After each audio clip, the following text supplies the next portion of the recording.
ဒီမှာစောက်ကလားတွေစောက်ခရစ်ယာန်တွေစောက်ဗုဒ္ဓဘာသာတွေဆို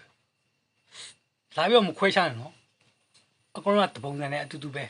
လူတွေကြီးပဲတိတ်လဲမင်းတို့ဒီလန်းသွားမှာပဲမဟုတ်လားစောက်မွတ်စလင်တွေကလည်းနော်စောက်လို့နိုင်တာကိုရိုင်းနေပြီအေးခင်ဗျားတို့လည်းဗုဒ္ဓဘာသာကိုစောက်လို့စောက်ဗုဒ္ဓဘာသာနိုင်တယ်ဟောဗုဒ္ဓဘာသာရဲ့ဟိုစောက်မွတ်စလင်ဆိုနိုင်တယ်ဟိုခရစ်ယာန်တွေကဒီစောက်တွေကြီးပဲထိနေမင်းတို့ဒီထဲထွက်လာမဟုတ်လားဘာလို့နိုင်နေအလကားပဲတိတ်ပဲမရှိရှောက်နိုင်နေမင်းအဲ့တခုတော့ပြောလိုက်မယ်မွတ်စလင်ပတ်သက်ရှိရဲ့ကောင်တွေကလည်းဗုဒ္ဓဘာသာကိုနှိမ်တယ်ခရစ်ယာန်တွေကိုနှိမ်တယ်ဒီကလားတွေကိုနှိမ်တယ်ကလားဆိုကုန်နေတယ်ဂရခါတွေရောမွတ်စလင်တွေဘာမှမသိဘူးကလားဆိုကုန်နေတယ်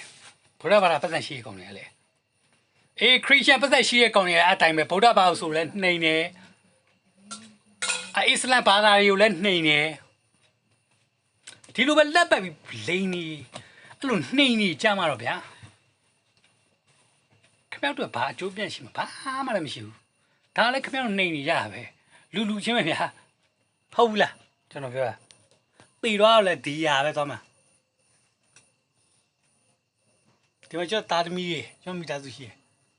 ဟုတ်လားအေးဒါမဲ့ကျွန်တော်ဘယ်သူမှမနေဘူးကျွန်တော်ကဆင်းရဲတယ်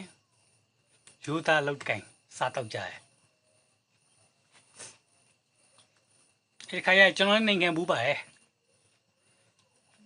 တခြားဆိုပါကျွန်တော်ဟိုအောင်မွတ်စလင်ကားမောင်းမှုပဲဗျာကျွန်တော်နေတာဖျားတခင်ကဲပါလိမ့်မယ်တဲ့ခင်ဗျာဖျားတခင်နောက်မှကဲမှာအခုကျွန်တော်လောဆယ်ကားထုတ်ဖို့စီရမရှိတော့ဘူးလို့ကျွန်တော်ပတ်စံလွယ်ပြုံးဆိုတော့ဖျားတခင်ကဲမယ်တဲ့ကဲထားလိုက်ပါတော့ကိုဖြီရှင်းလိုက်တယ်နောက်တစ်ခါမွတ်စလင်ကားမောင်းတော့လဲအစ္စလမ်ပေါ့ဗျာအစ္စလမ်မွတ်စလင်ဆိုရိုင်းတယ်မွတ်စလင်အစ္စလမ်ကားမောင်းတော့လဲအဲ့တိုင်းပဲအလားကဲမယ်တဲ့အလားနောက်မှကဲမယ်အခုလောဆယ်ကျုပ်ကိုပတ်စံ30မရှိတော့ဘူးလို့ခင်ဗျလူလည်းမရှိဘူးလို့ခီးတယ်လည်းမပါဘူးဆိုတော့ဗုဒ္ဓဘာသာလည်းဒီတိုင်းကြီးပဲဗုဒ္ဓဘာသာကားမောင်းတော့လဲဟာမင်းတို့ဒီတိုင်းရဲ့ပတ်စင်ပြေတော့မှာပေါ့မင်းလာလိုက်မယ်ပါညာနဲ့အလကားလူတွေတကယ်ပြောတာအလကားလူတွေတကယ်လူတွေစောက်ဆန့်ကြည့်ပြီးတော့စောက်ရင်မရတဲ့လူတွေကြီးပဲကျတို့ driver ရဲ့အတွက်ခင်ဗျကျုပ်ပြောမှန်ရင်ထောက်ခံရပေါ့ဟုတ်တယ်မလား